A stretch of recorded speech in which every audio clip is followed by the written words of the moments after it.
All right, so welcome back to Multifamily Live. We have an awesome guest today, Steven Pesavento. Hey, Steven, how you doing? Jason, I'm excited to be here, my friend. Really excited to be here with you guys. Well, I'm excited to have you. And so Steven's the host of the Investor Mindset podcast, an active investor who curates commercial real estate investments for clients at Finch Capital. He's raised tens of millions of dollars. Steven and I actually met when he was just getting out on his real estate journey, same as I, and he's just come so far. He's done so much. He was done a lot in single family space, doing new construction, now moved into the multifamily space. There's so much happening, and we're just excited to have you. So how you doing, Steven? I'm doing really well. I'm excited to be here with you. Life's been amazing, even through all the challenges of the last year, there's so many good things that come out of it. So, yeah.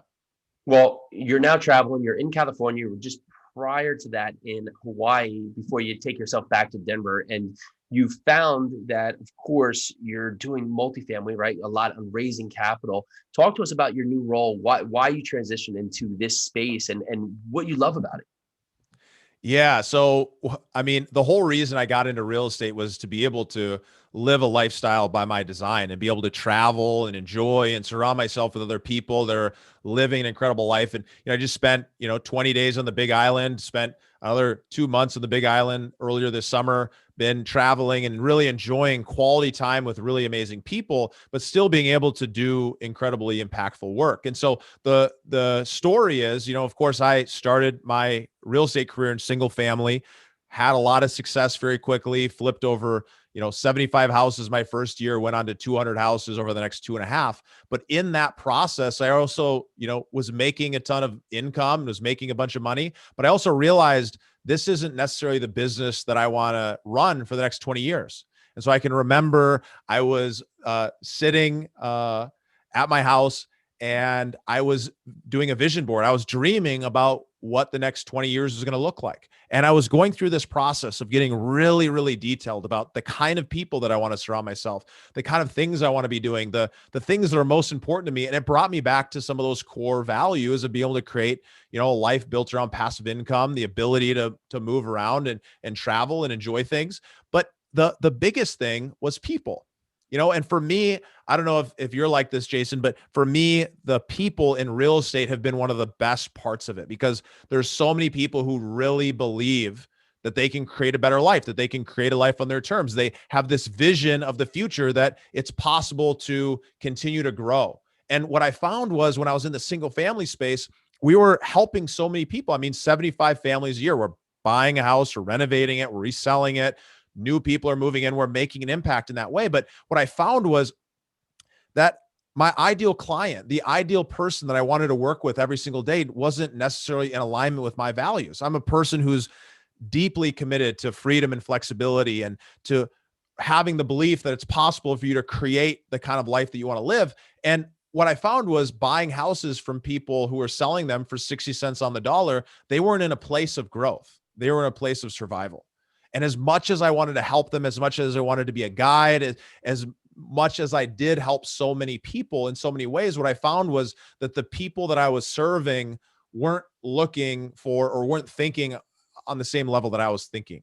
So I started asking myself, well, how can I end up creating a business around the people that I want to be spending the most time with, the people that are already successful, that are driven to success, that are looking to figure out a way to continue to make their lives better and continue to frankly just be better people. And that's what really brought me back to some of my core values and what my superpowers were. And that's the reason why I started moving towards multifamily. I just recognized something that was so beautiful about the community of multifamily operators and the people who are going to create this as a career, as well as the investors who I get to serve every single day in my business, who already have found success, who are already creating incredible income, but are looking for those same benefits that you get from investing in real estate. So that's the reason that I decided to take a step out of a very successful business into the chasm of unknown to be able to create the kind of business that is most impactful for my life as well as my clients for the long term. So a lot of people get stuck at that spot, right? And so let's talk great business going forward, or miserable in your job, and you see the shining light, you see, you know, the tunnel to where you want to go, but no one can figure out what that actionable step is. So what was that first actionable step you took to start pivoting to the life that you just spoke about?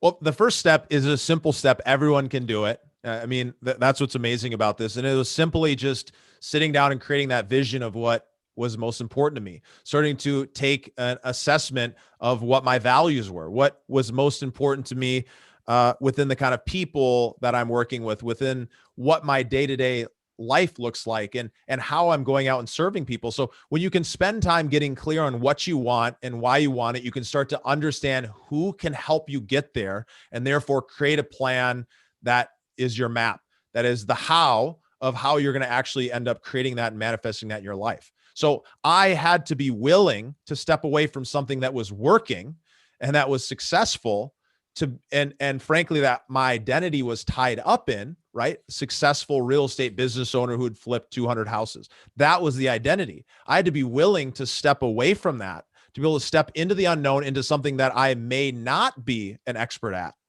on day one, in order for me to be able to build the skills and take the necessary steps to be able to grow towards that path. And so for me, one of my core values is partnering with other experienced people and being able to learn and model what they've done and be able to create that in my own business and my own life. And I did that in the single family business. That's the reason we were able to succeed. I had partnered with an experienced operator who really knew the business, and he was able to execute in his lane of operating and flipping houses. And I was able to execute in my area of marketing and creating the lead flow and the team to be able to go out and execute, to be able to go do that. So that's what we've done in the multifamily space. I don't need to be an operator with 10-year track record. I simply need to align myself with people who have already been down that path, who have already cut down all the weeds, and so that we know exactly where we're going. And by working with and investing with experienced operators, I know that they've already learned those lessons, so I don't have to learn them on my dime,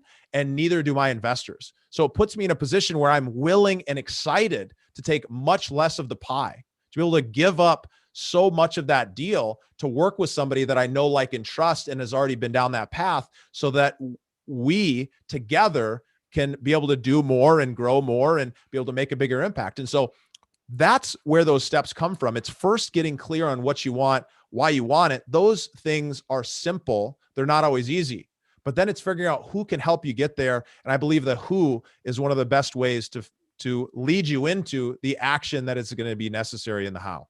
So if I can unpack that, you found other people that are doing it successfully. So you weren't starting over at ground zero again. So who else is doing this great? How can I basically eliminate the curve to get me to my goal, helping them to part of it, but also helping myself get to that point?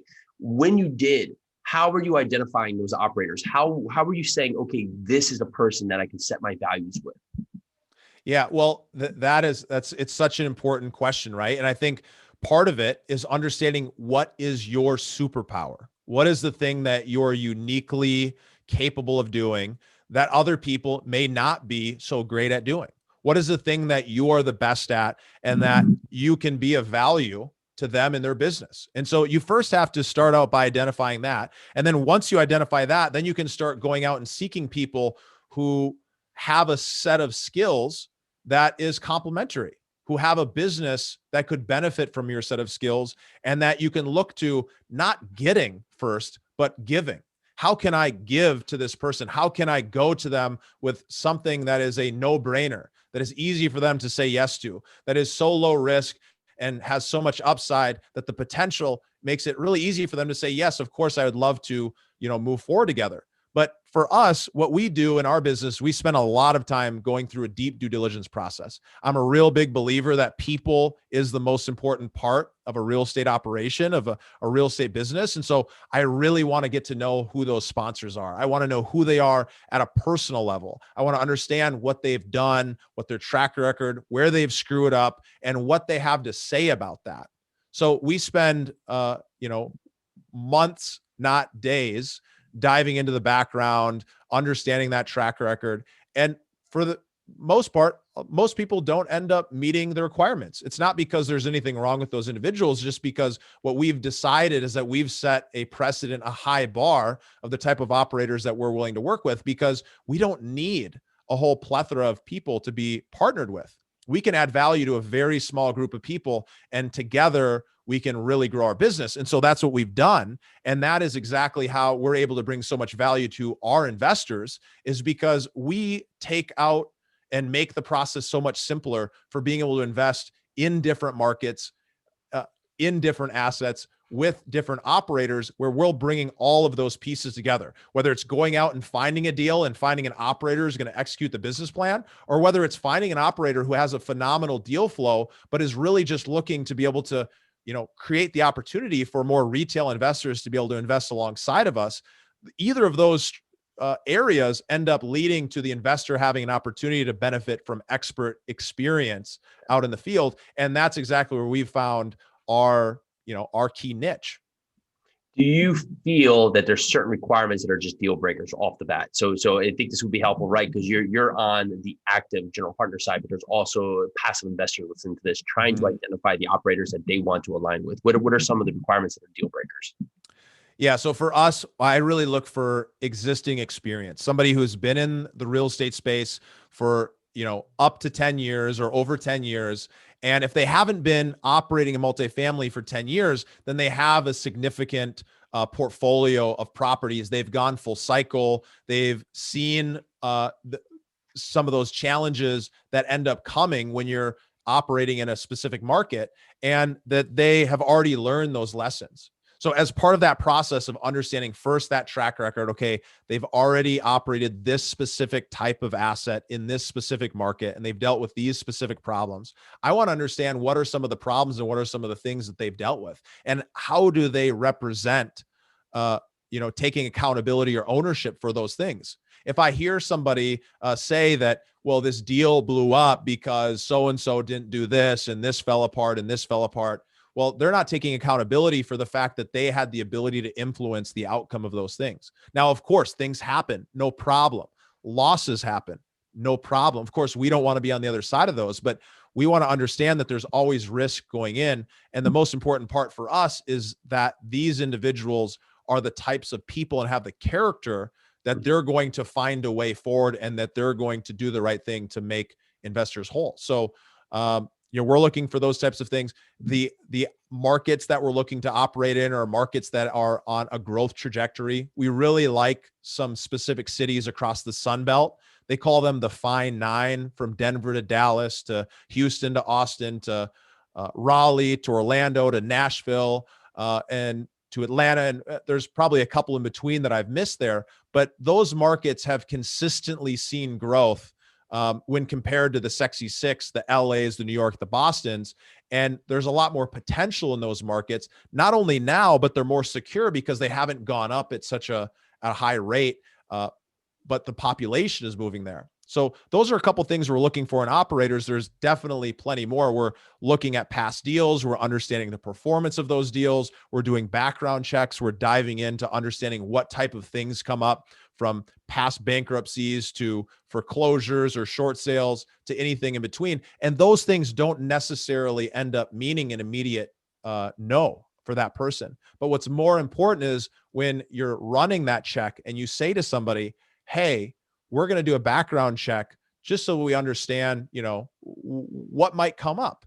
And then they're going to share that. And by being transparent, if they did deal with something like a short sale back in 2008, that's not uncommon if they've been operating for the last 10 years, because banks were not working with people back then very easily. But if they're trying to hide things, then that's probably an indication for us that it's not a good fit for what we're looking to do. Yeah, I love that. So, of course, long play, right? And it's a lot different than a lot of things we would see in the multi or in the single family space, where particularly maybe 3 or 6 months you're in and out of the deal, right? These are relationships you're creating that could carry forward for not only just with the operator, but with your investors. And you're looking 3, 6, 10 years. And that is, you want to make sure you're in the boat with the people that you like to be around. And there's no reason to push yourself into an opportunity just to get yourself in the game. And Steven's done a great job identifying the right people he wants to be with to meet his values and, of course, the values of his investors. So where do you...